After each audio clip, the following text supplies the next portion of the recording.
of this delegation. You have all been reading about the intense disagreements between our parties at home in the United States. There has been very little disagreement among us as we have enjoyed our time here in Egypt. We appreciate the welcome that we have received. We appreciate the candor and the cordiality of the discussions. And I would only add that we are a nation, the United States, that is still 235 years later working on perfecting our democracy. And we hope that we can be a helpful friend to Egypt in Egypt's process of perfecting its own democracy. Egypt is fundamentally very important to the region and to the United States, our security as well. Of primary interest to us is Egypt maintaining good relationships with our country, with Israel, and its role in ensuring regional stability and addressing terrorism. We had the opportunity to speak with President Morsi directly and Defense Minister El-Sisi to increase their efforts on anti-terrorism, specifically with regard to the Sinai and making sure we can stop the arms smuggling. This is in Egypt's interest as well as ours, as well as the broader community. We had the opportunity to meet with President Morsi and ask specific questions regarding his views towards Israel and with regards towards women's rights.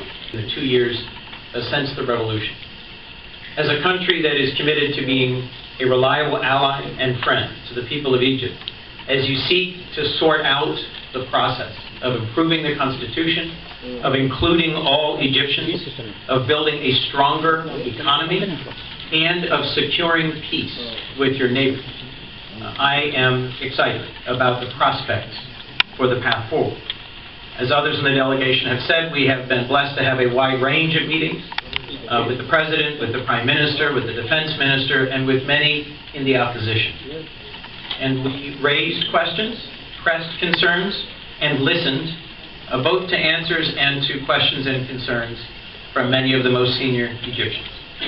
And appreciate the importance of Egypt, the importance of your struggle for democracy and the challenges that you face in standing up a new constitution. We address the concerns we have of how you could make your constitution with, if it is the will of the Egyptian people, which we hope it is, more inclusive.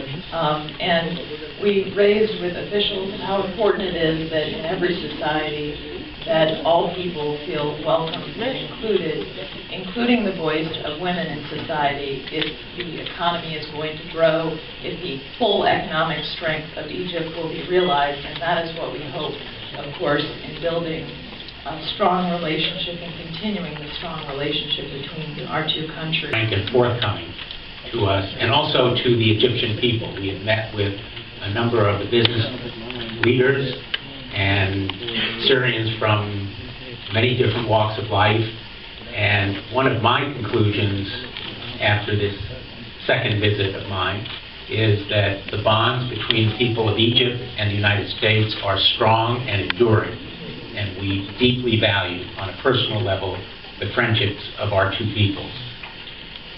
This trip has been bipartisan, as was the last one when I came here with Senators McCain and Graham, and I am convinced more than ever that Egypt has the potential to be one of the world's great democracies. It is an exciting moment where they have common ground in fighting extremists and terrorists, but also for the world as a whole, because we know that safe havens for terrorists are destructive for peace in the world in its entirety.